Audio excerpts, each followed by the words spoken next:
Hello and welcome to Connect and Collaborate. I'm Alex Hopkins, your on-air producer, and I've got Anthony Lambatos here in studio from Footers Catering. Anthony, always a good time with you. Never have to worry about the show. It's always so fun. I literally, I look forward to this every month. I'm like, I got Anthony on the schedule. We're going to have a good show. Yeah. So it is October. I can't believe it. Fall's in the air. Oh, man, right? October for me is probably my favorite month.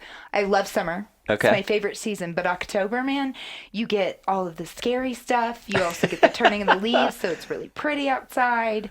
And are you big on the pumpkin spice? I'm not. Apple cider all the way. All right. Apple cider all the way. But I do love pumpkin pancakes. Okay, that's yes, fair. That is a tradition that I've had with my mom for years. We always make pumpkin pancakes. I love it. Delicious. That's awesome. My kids would probably love that. Oh, yes, absolutely. I can get you the recipe. Though you could probably Google one. Yeah, we have a few chefs, too, that could probably make it up on the spot. They're like, pumpkin pancakes on it. We'll make it happen. Yeah, exactly. So tell me how Footers is doing for October. Yeah, September was a whirlwind for us. It was one of the busiest months in the history of our company, and could not be more proud of our team. They just crushed it. The last 3 Saturdays, we fed over 1,000 people on each of those days. And so to do that and to have our team really embrace it and just knock it out of the park, I couldn't be more proud of what they were able to accomplish. And we talk a lot about the fact that at some point, if you want to grow, you have to stretch yourself beyond what you're capable of doing. Right. And to see our team really embrace that and not shy away from a challenge, to say, no, we got this. We can, move up to that max energy level for a short period of time and really accomplish something great. It's cool to see. So with that being said, we're ready for a little bit of reprieve. October is going to be a great month, and most specifically because it is our annual Footers vacation, which we have talked about before, and still I shake my head that we do this year. It's bigger than ever. We have 42 people going to Playa del Carmen. Oh my gosh. It's so we're going for 4 days, 4 nights, 5 days, and it's a surreal, crazy thing. Awesome experience. It's partially subsidized by the company, so if you want to go, you have to pay a portion of it, and the subsidies depending on your level of employment within the company. And this was started 5 years ago. This will be our 5th trip. When a couple of our team members came to us and said, hey, we really want to go on vacation. Will you organize it for us? And I said, what are you talking about? And I said, well, no. Travel agent? We'll pay for it. We just want you to organize it. And I said, you don't spend time enough? You want to go on vacation together? And they said, yeah. All right. So we found a ridiculous deal to Cabo, and we had 20 people sign up. And the night before, April and I looked at each other and said, either this is the worst idea we've ever had, or it could be the best. And it ended up being so amazing. The organic team building that takes place, the camaraderie that's built when you're by the pool and you see the chef talking to somebody that's in sales, and just what happens is really awesome. And so we're looking forward to that. We curate some different experiences with the team, but also give them a chance to have some fun as well. So October's going to be a good one. I've been waiting for my invitation. I just need if you would come over to Footers, you'd see the flyers and you could have signed up. So that's on me. That's on me. I'm putting it there. So, like I said, you always bring me great people. Oh, today's no different. No different. It's exciting. Yeah. So tell me about your guest, Melodie. Yeah, I have been very fortunate to get to know Melodie Harris from Polidori. Let's make sure we include that piece of it, because this morning we were talking about we do actually have the Polidori family here, and so but we got a chance to get to know each other through a number of factors, but also her daughter spent time working at Footers, which was a awesome experience, and have, for years we've used their product, but to get a chance to get to know them and go see their facility, they are doing some incredible work, not just on making amazing and tasty sausages, but also with the culture of what they're doing. It's a 4th generation family business. We are super excited to have Melodie Harris Polidori here today. Ooh. Welcome. Well, thanks for having me. Appreciate it. So I'm curious. So your daughter worked for Footers for a bit. You didn't force force her right into the sausage line then? No, she's still in college. Okay. So. All right. That's fair. That's fair. Summer job. Exploring, right? Exploring. Yeah. Yeah. Yeah. Putting lots of experiences under her belt. I like that. Yep. I like hearing that. I like that you're all about that because it's been my experience to see a lot of family businesses not necessarily force their kids, but they inevitably end up in line, right, to take over. Hey, I grew up saying I'd never be in the business. Don't you always? That boomerang. You got to go out and come back. Well, yeah, we'll get into that today. And let's start with family business. We share that in common, that we both have come back into the family business. Polidori being a fourth generation, fifth now. Well, my son and daughter would potentially be fifth. And they have spent some time working in it, so we can... my son for sure. My daughter, not really. Okay. No. Well, Yeah. we're getting there. But talk about your journey and why you decided to join the family business. Yeah, I would say my journey is an accident. I never really intended to work in the family business. I had maybe some illusions of working in the family business, but my grandfather, bless his heart, did business in the Depression era, and he did business a little differently, I think, than my brother, who's the president of the company, or myself, who's the vice president of the company. Really had any intention of doing business. So outside of college, when I got done, I worked in an outside sales position, and then I was fortunate enough to work in the consulting industry for a number of years. And right about the time that I was going on a vacation with my husband to celebrate our 10-year anniversary, my daycare lady, who I had a 5-year-old and a 3-year-old at the time, basically told me that she was putting in her 2 weeks and that she wasn't going to be watching my kids anymore because she was going to go get an office job. And I looked at my husband and I was like, what? We got to cancel our trip. I got to find new daycare. And I was traveling a lot with my business. Like every week I would travel. I mean, I probably got the benefit of the traveling. My poor husband was home taking care of 2 kids, working his own job, playing the single parent when I wasn't around. And so when Cindy, our daycare lady, quit, I was like, this is now my opportunity to go work with my brother, who had been sort of asking me to come work for him. And whatever, nothing ventured, nothing gained. Let's see how this goes. If it doesn't go, I've got my education and experience to fall back on. Yeah. I know I'll land on my 2 feet. Oh my God. Folks, let me be honest with you. I had no idea what I was getting myself into. None. But you start little, we were having a USDA inspection, I remember at the time, and my USDA inspector was so freaked out of his boss when I first got to Polidori. And I'm like, well, why are you scared? He goes, because I don't know how to use Microsoft Word, and I hope that you know how to make these changes on the computer. And I'm like, I was the director of training and education at my last job. This is no breeze. And he was like, really? Oh, okay, we can be friends. I'm like, okay, thanks.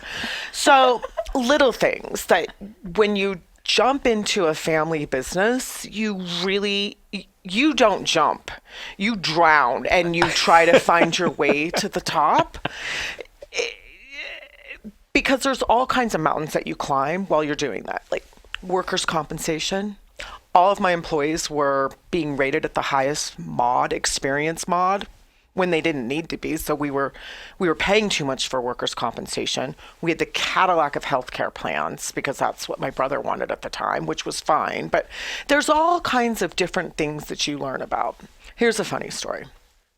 King Soopers was one of our clients. I came from a pretty professional industry, not that this is not a professional industry, but I was pretty used to wearing like a suit, like a business suit. And one of the first things I did was go out and introduce myself to all the meat market managers at King Soopers, and I was dressed up. And my brother looked at me and he goes, they're not going to take you seriously. You got to dumb down your look. Like you have to be a little bit more. So it was a little bit of transition that way, but all the different things that I don't think I really knew what working in a family business was until you actually sort of get into working with a family business. And what do you think was harder? Was it the dynamics of having to be responsible for everything and understand, not being able to focus narrowly in this one area, but really having to have a broad scope of the business? Or was it more the dynamics of working with your brother and the personnel part of the family business? I think the dynamics of knowing or dynamics of thinking that you have to know everything associated with your business. Yes. And I do still think to some extent that holds true today. While I've been there since 2002, so we're going on, 17 years now. I've been able to let go. Uh-huh. Give control to other people who do the things that they do best. But I still, from a hierarchy standpoint, I know what's going on in sales and marketing. I know what's going on in operations. I know what's going on in logistics. I know, you know what I mean? But from a high level, not in the day-to-day necessarily like minutia. I certainly have my favorite places I would rather be in the business, but that spice room. yeah, the spice room, exactly. But I would say the dynamics of working with my brother has overall been relatively easy. We'll talk about that. Let's get into that, because this is one of the when I talk to a lot of other family businesses, they really struggle with that piece of it and the dynamics of working with. What's made working with your brother so successful? I think the biggest thing is that my brother respects me and I respect him. And we respect each other for our strengths and our weaknesses. That's huge. It's huge. I don't work with my sister and I can't get that, so. And if my brother had a personality such as mine, and I'll be honest, I sort of drive the ship at Polidori, but if somebody has to, it's taken a little bit of getting used to, but like, okay, I am that role, I've accepted that role, and that's my role. And my brother has his place in the business as well, but if you have a discrepancy, I think sometimes it's a little easier working with a family member because you can cut to the chase and get to the nitty gritty and, put the stake in the ground and move forward. Whereas sometimes if you're dealing with like an employee, it's a little bit different because sometimes you might be teeter-tottering on eggshells or, circumventing whatever the situation is. And I'm not about confrontation. Nobody is, but I also have no problems about nipping stuff right away. So you can just deal with it. But I think that's a great, lesson. And for us, we've shared that similar philosophy with April and I, that, when we joined together to do this, it was, we had a professional respect for each other long before we'd started dating and got married. And so that's carried through, that I have a ton of respect for what she brings and what she does and vice versa. And I think that that's helped a lot. And then, as you said, the division of roles, right? Of being clear of what's your role, what's my role. If this is your area, I'm going to let you do your thing and not get in your way. And same thing on this side. So that's good to hear. It's worked somewhere else too. Yeah, and I think it's important to add that I think my brother and I are both exceptionally lucky because we've had great role models as parents. And I think that really plays a giant factor into that. My dad's super business savvy. My mom was a district court judge. But I remember the day that I told my dad that my brother and I said, I'm going to come and work with my brother, or for my brother at the time. But I'm going to come in and I'm going to work for my brother. And my dad looked at me and my brother and said, that's great. I think it's great. But if you both get cross, don't come to me. And really that...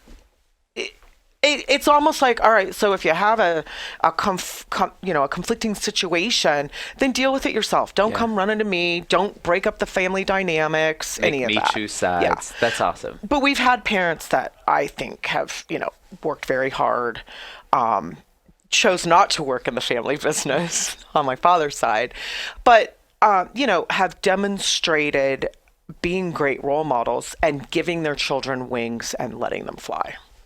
That's awesome. That's great advice to parents in general out there. Easier said than done, though, right? So much harder said than done. But yeah. especially with in your situation with kids that are ready to fly or getting there. They're flying. Yeah. They're flying.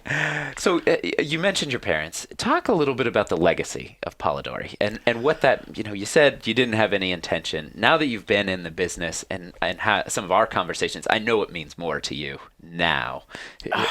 Talk a little bit about that. Yeah, I mean, it gives me chills, really.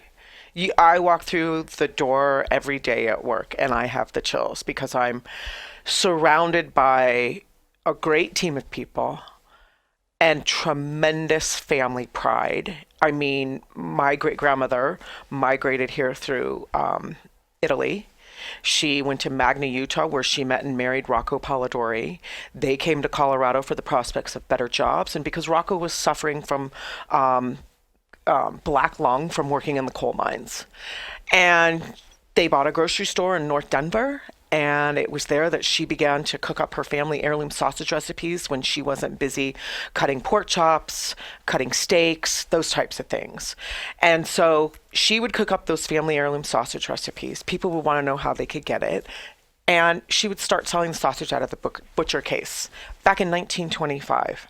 Today it's 2019. We've just celebrated our 94th year in business.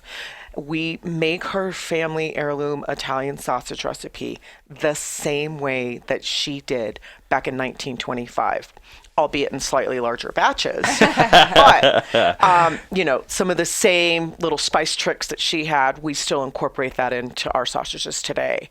And so there's just an insane amount of pride associated with that.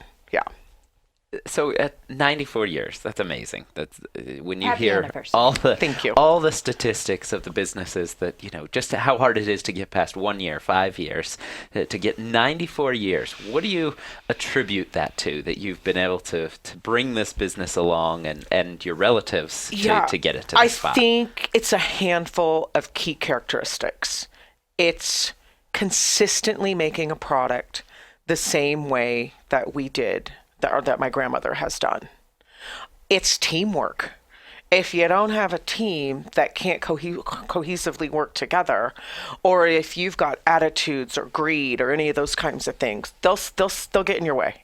So teamwork, it's ethics, being able to put your best foot forward, being able to service the customer on a day-to-day basis, whether that customer's buying 1 case of Polidori sausage or that customer's buying 1,000 cases of Polidori sausage. It's quality. It's all those things sort of wrapped into a package where we feel like we're large enough to handle things, but yet we're small enough to care. I love that line. Large enough to handle it, small enough to care. And talk a little bit about, just for maybe people that aren't familiar with Polidori, talk about, your business, what you do, and the breadth of your distribution right now. Yeah. Probably the other thing that I forgot to mention is I suppose that there's a little luck involved and a lot of, you know what I mean? But at some point your luck runs out, I guess, but you've got to be able to sort of carry that momentum. I'm gonna pipe in there. Yeah, because please. I just saw this quote and we were sharing it, and it was, luck is when preparation meets opportunity. Right. And so I'd give yourself more credit. Yes, there's always good things that fall, but those good things that come into place, not everybody's able to take advantage of them. And so when you've put yourself in a spot and put your business in a to place be able where to sort it's of take prepared advantage and carry take it on. advantage of that opportunity. Agreed. It looks luckier than maybe it is. Right. But go ahead. So, I take a lot of pride in saying this, but we are Colorado's premier sausage maker. And I'm not going to just sideline that and say it's Italian sausage, because our number one selling item is bulk chorizo. It is bulk chorizo. We don't make our chorizo with any butts, guts, lips, jowls, which is kind of how a lot of other chorizo is made. But we sell to all kinds of restaurants that chorizo. In addition, we sell a ton of Italian sausage, and we sell so much breakfast sausage. And I'm incredibly honored to be working with, customers that are like Le Peep nationwide, Snooze nationwide, Protos Pizza. We are the official sausage and bratwurst of the Colorado Rockies, of the DU Pioneers, of the CSU Rams, of the CU Buffaloes, where we run a bratwurst blitz during parts of the game. And, Louis the Link, our mascot, throwing sausage into the stands. It's really a riot. So we are distributing to about 9 states. I would say probably 70% of our business is here in Colorado, but we've made an active push to move into states where some of our customers are growing and we have distribution. We're with all the major distributors here in town, as well as some distributors outside of Colorado and some of those other 9 states. We're pounding out the sausage. Our production team does an amazing job. You talked about how your team knocked it out of the park in September. I mean, every week our team is like exceeding poundage goals of what we've made the week before, and they're knocking it out of the park. So it's having seen your operation, it is really impressive to see how it all comes together, how the sausage is made. It is a really cool thing to see. So I'm fortunate to have the inside scoop on that. Literally seeing how the sausage is made. That's always ideal at some companies. You have to tell the story about Louis the Link, because that's a funny story. Yeah, this is great. So, of course, I was inspired by watching the Milwaukee Brewers and seeing all their sausages run around during the games. And I always thought it was fun. I mean, the things that I love about working at Polidori, I love like the marketing and the branding and, who doesn't like to see their name in lights sometimes?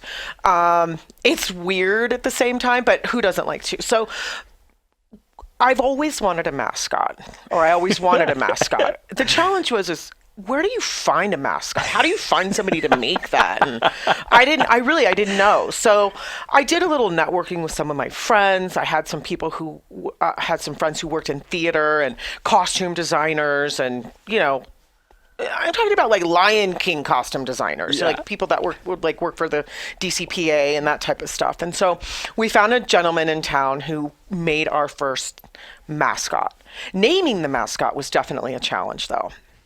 And, I would solicit my friends and solicit my coworkers, and I don't remember. It was Sally the Sausage, Sam the Sausage, stuff like that would come up. And I'm like, it just doesn't have a ring. It's just not catching me. My grandfather, who was 3rd generation Louis Polidori, or Louis as he was called. One day I'm driving down the street and I was like, Louis the Link. Louis the Link. Nice. That's it. Luckily, my grandfather had passed away, but I wonder how he would feel today knowing that our mascot, our big marketing piece, has his name. And truthfully, he would be so excited. Good. Yeah, well, and I think that just embodies a lot of what makes Polidori special, and a lot of family businesses, that they can pay tribute to the people that have worked in the business before in unique ways, right, and honor their legacy 100% while continuing to build on how to do it in the future. You mentioned you're still making the same recipe.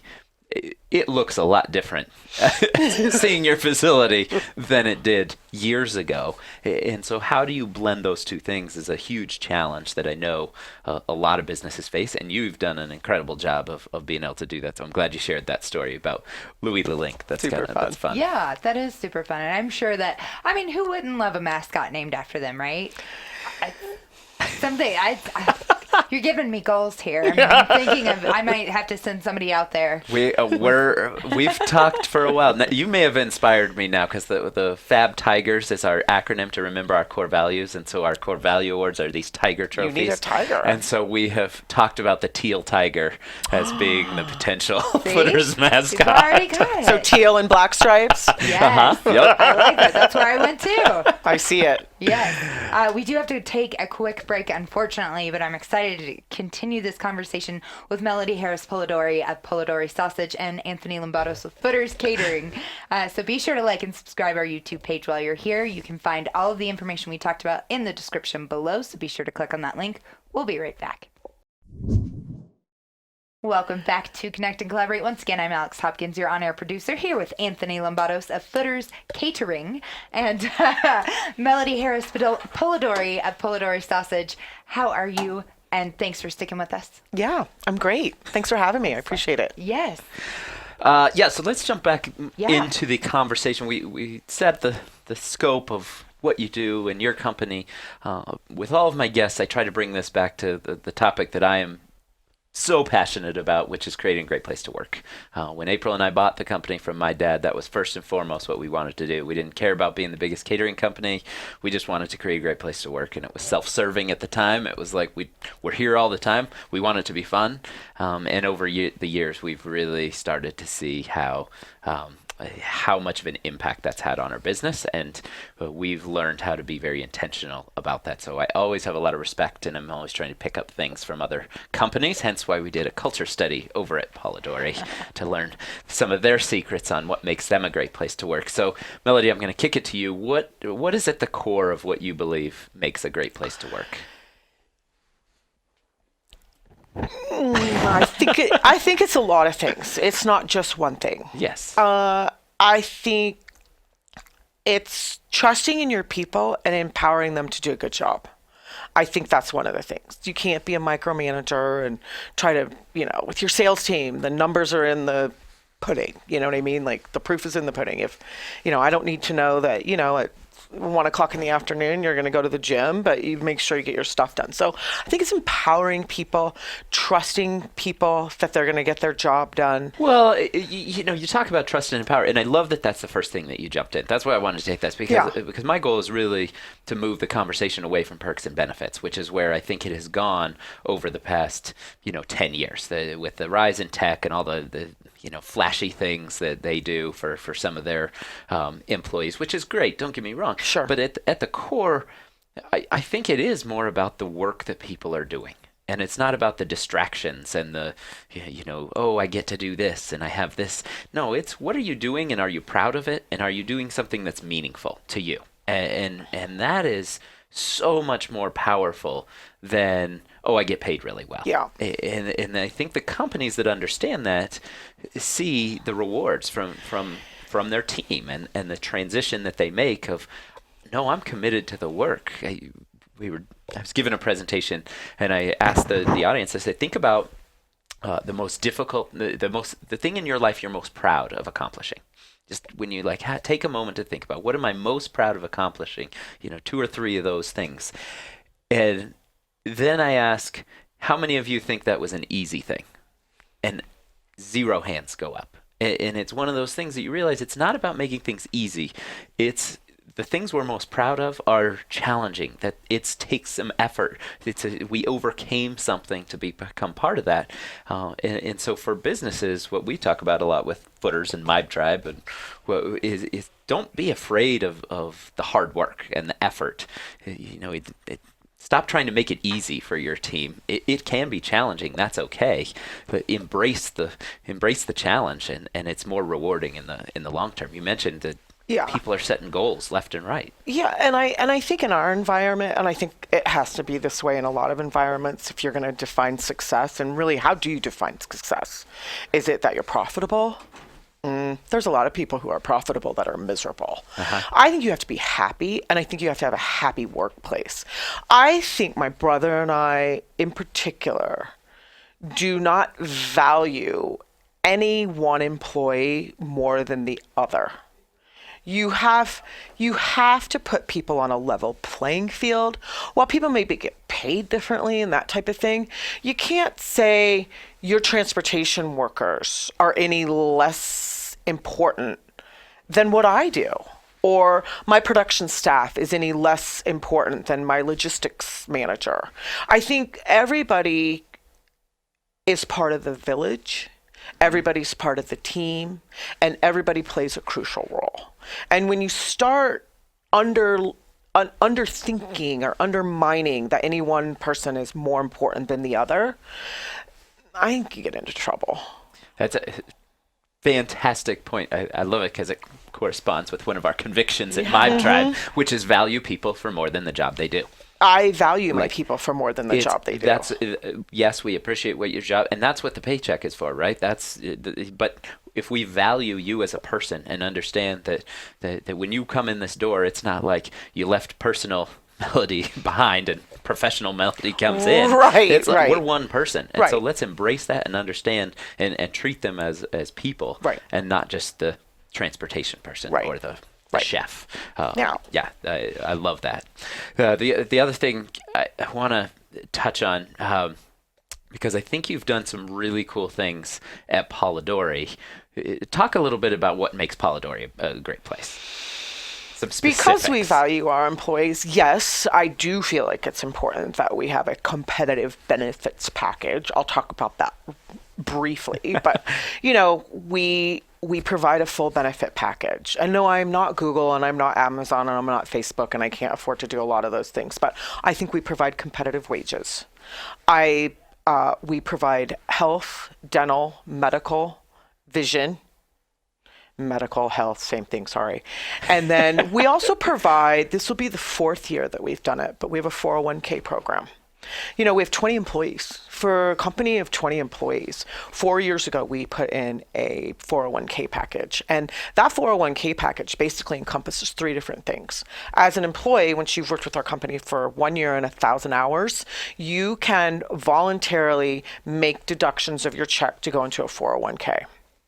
The second component that we have to our 401k is where whether you participate in our 401k or not, we are automatically going to put 3% of your full compensation That's cool. into an account. That's awesome. For you. Yep.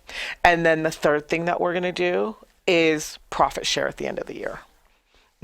So those are things that are pretty critical. Those are other ways in which we can show, hey, production staff, those thousands and thousands and thousands of cases that you're pumping out, and hey, Mr. Transportation Guy, the thousands and thousands of cases that you are delivering every year. At the end of the day, if we've done our job, if I've done my job in making sure that pricing is right, and there's some pressure there, obviously, but if we've done our job to make sure that we're profitable enough at the end of the year that we can take a bucket of money and profit share it with the employees, that's critical to us.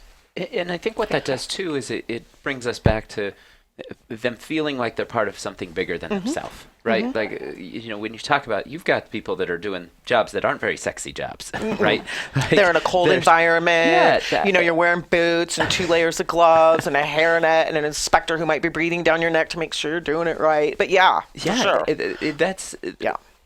not something that is necessarily, people are lining up all of a sudden to do those jobs.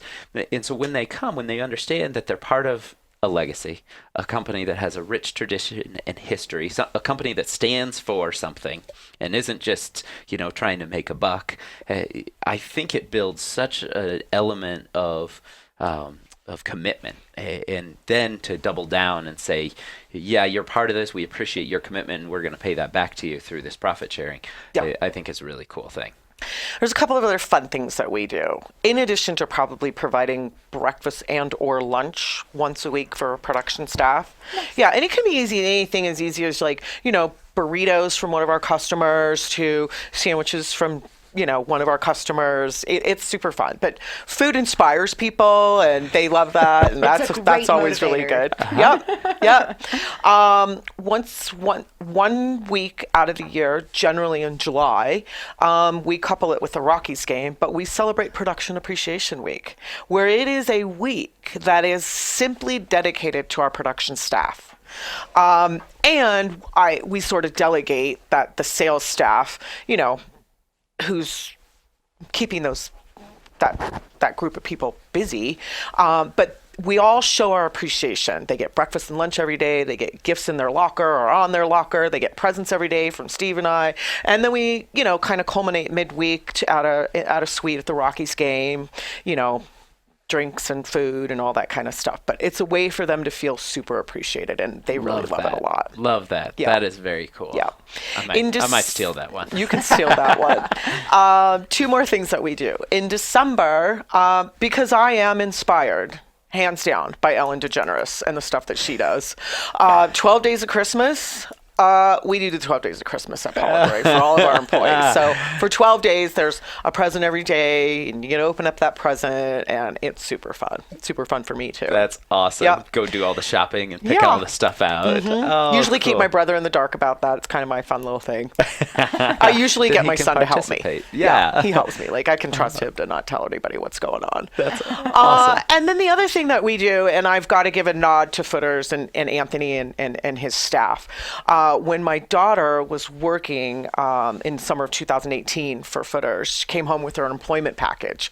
And I'm like, oh my God, I got to read that. I just want to see what's inside of it. I want to see how that compares to my employee package or my employee, handbook, blah, blah, blah. I'm reading through it, and I see this thing called Jimmy Bucks.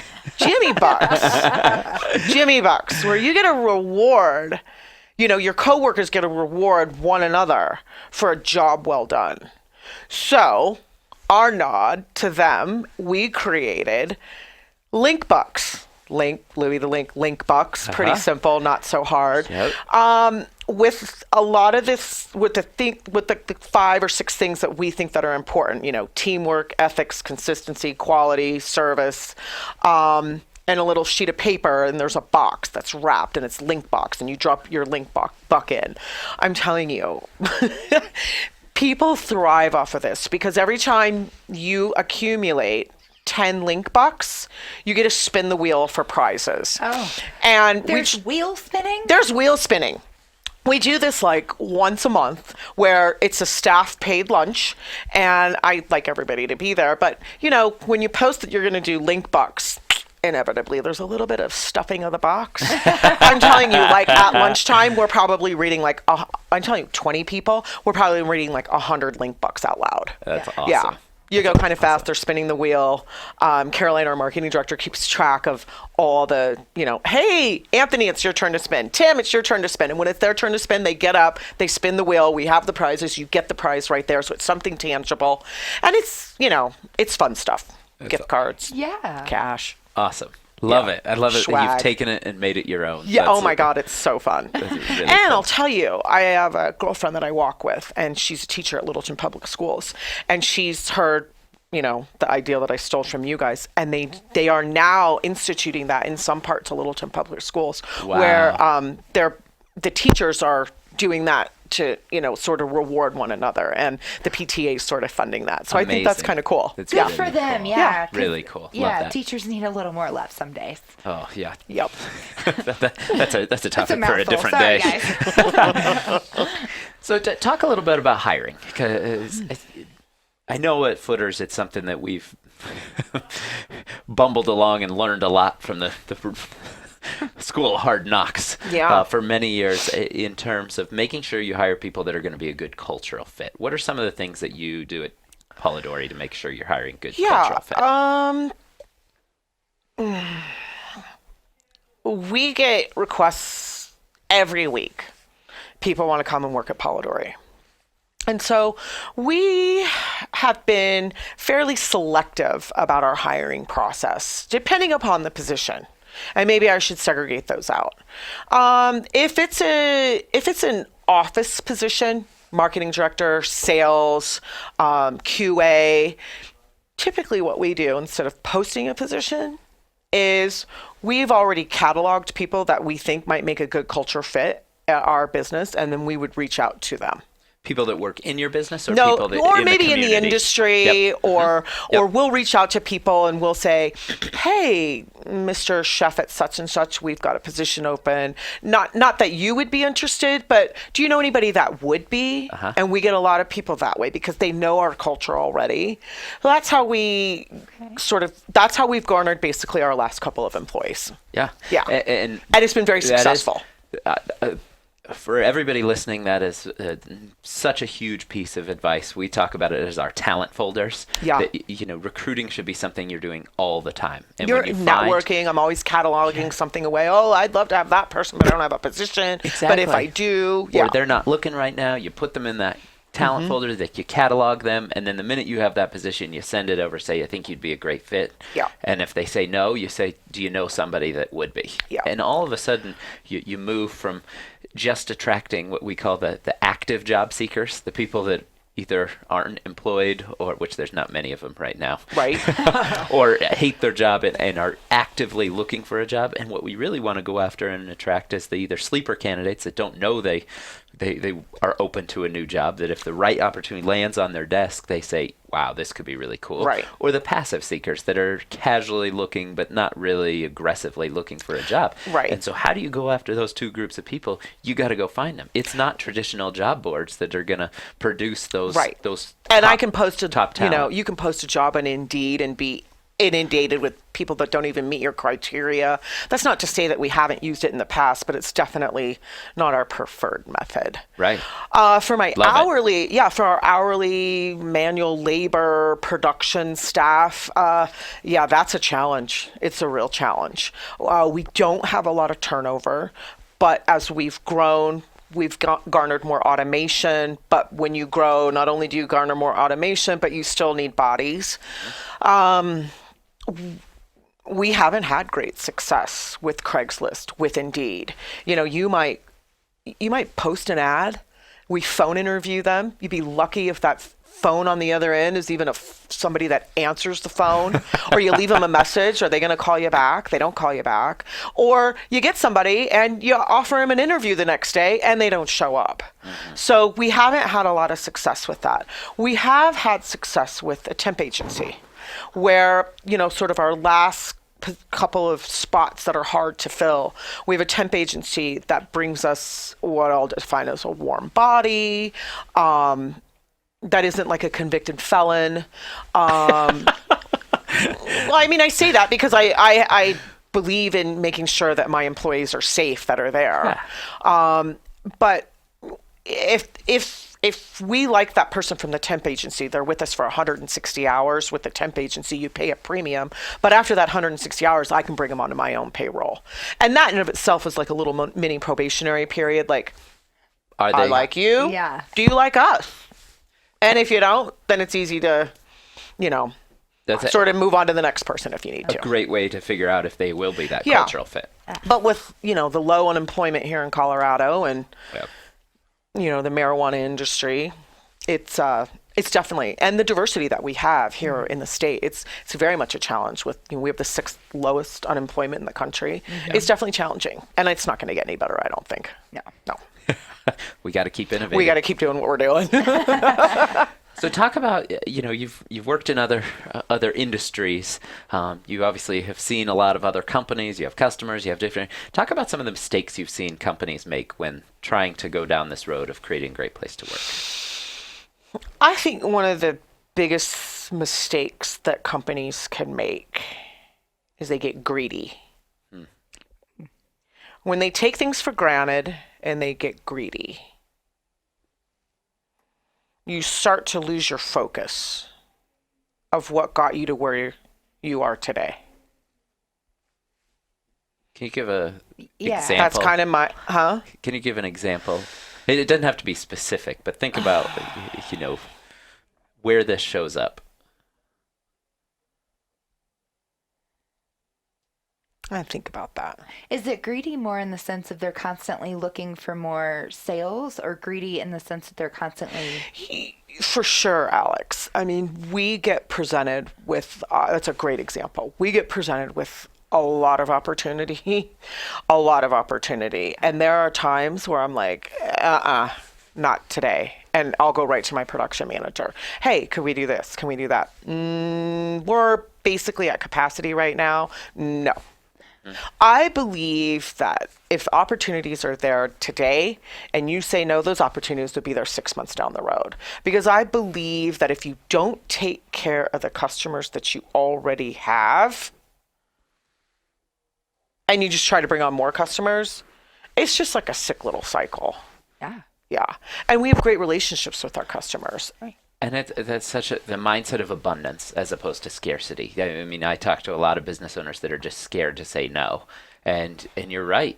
We went through that phase where literally I came in and we had screwed up. This was years ago.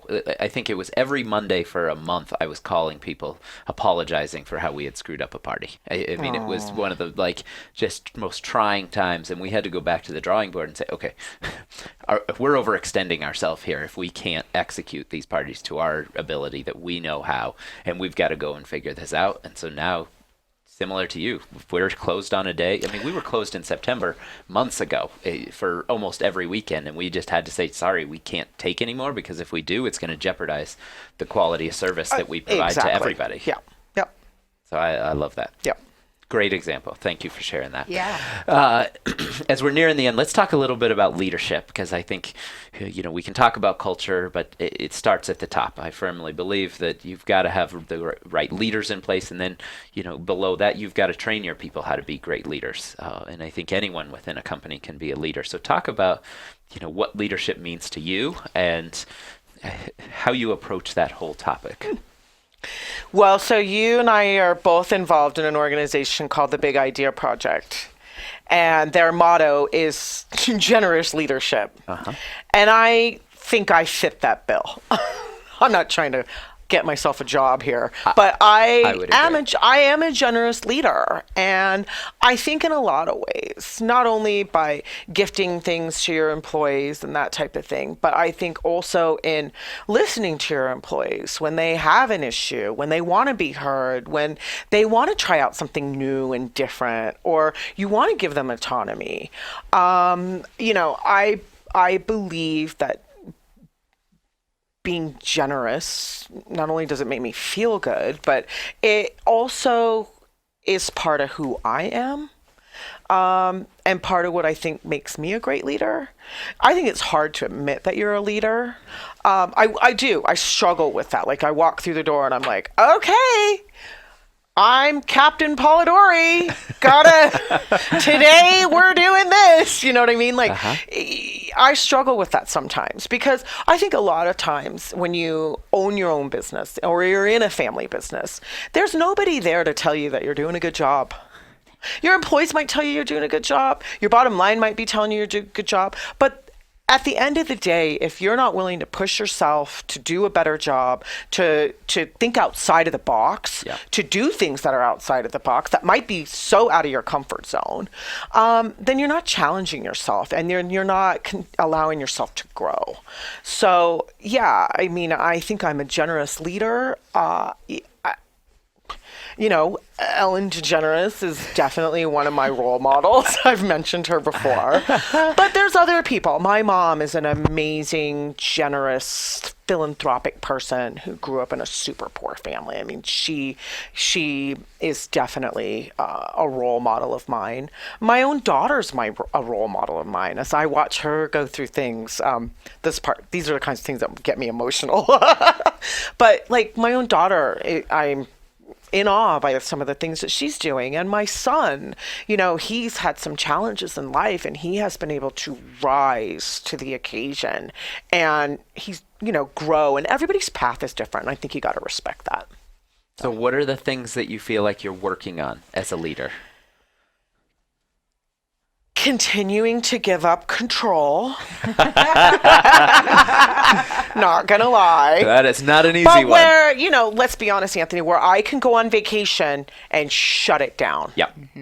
Not checking and not be checking in. Love it. Summer 2018 was the first time I did that. Congrats.